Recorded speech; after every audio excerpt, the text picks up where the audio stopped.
What's happening, guys? It's Griz, and yes, it is finally time for the Battlefield 4 beta. It's already well underway, and I've been at it for most of yesterday and today. Taking a little break though to make a video summarizing my thoughts so far, but I'll most likely be playing throughout the night, maybe a live stream, who knows. Anyway, let's get right into things with this statement. Battlefield 4 is definitely different from Battlefield 3. Not in the sense of controls or feel, although I would say that there's definitely a different feel to the game, slightly different, but more in the mechanics. For example, suppression is basically non-existent as far as I can tell yet, but I'm always getting suppression kill assist points, so it is there. I think it causes bullet deviation, but without so much screen blur as in Battlefield 3. Now, I really like this because you at least have a chance of fighting back if you're being shot at, if you just try to control your aim and fire, whereas in Battlefield 3, you pretty much didn't have a chance because you couldn't see anything.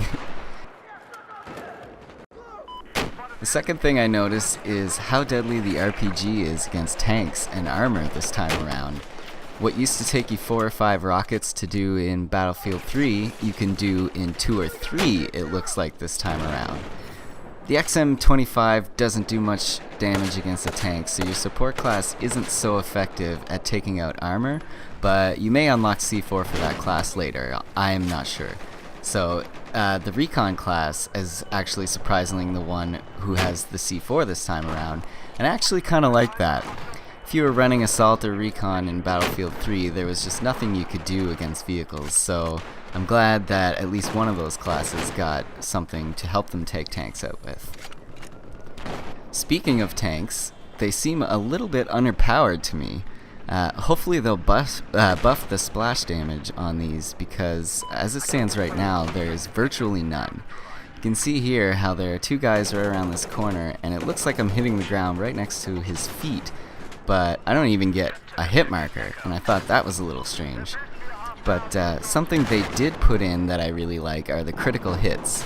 In Battlefield 4, there are no permanent disables for tanks and vehicles. Instead, when you hit a tank with a shell, you have a chance to do a critical hit, and if you get a critical hit on a tank, it will disable it temporarily. The great thing about this is that if you land a critical hit on your first shot, then the tank is disabled right away, even if it was at full health, and you have a great chance of landing a couple follow-up shots and really putting that tank at a disadvantage to you in the fight. One last thing to note about the tanks is the bullet drop-off seems to be a little faster in Battlefield 4, so if you're looking at taking out a long-range target in a tank, then you should probably aim just a little bit higher than you normally would have in Battlefield 3. Another really cool feature is the class customization options that are now available to you. Recall in Battlefield 3 how if you were running Assault and you wanted to bring an underslung grenade launcher with you, you had to give up your med kit to do so. So your loadout ended up being primary, secondary, grenade launcher, and the defibs. You couldn't swap out the defibs. Now you have the option to swap them out, and or whatever the second piece of equipment you have. So say you want the grenade launcher and the med kit, you can do that by swapping out the defibs. You aren't bound to one piece of equipment in one slot anymore, is the main takeaway here, and it really opens up a lot of interesting possibilities as far as equipment combinations go, and I think it'll be really interesting to see what some people end up running as a loadout. Another thing to note about the defibs, though, is you have to charge them before you actually revive someone. The longer you charge them for, the more health they will have when you revive them. So see right here, I revive this guy after charging, and he has quite a bit of health, so that's pretty great. So that is about the extent of my findings as far as what is new and different in Battlefield 4. Hopefully you guys enjoyed this video. If you did, consider leaving a like rating or a comment, and if you're new around here, make sure you subscribe for lots more Battlefield 4 beta footage. I haven't forgotten about GTA, and I'll be checking out the online mode, which also launched yesterday, and hopefully we'll have some more videos for you guys soon.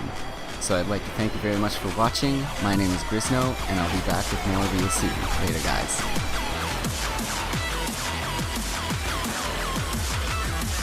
And montage.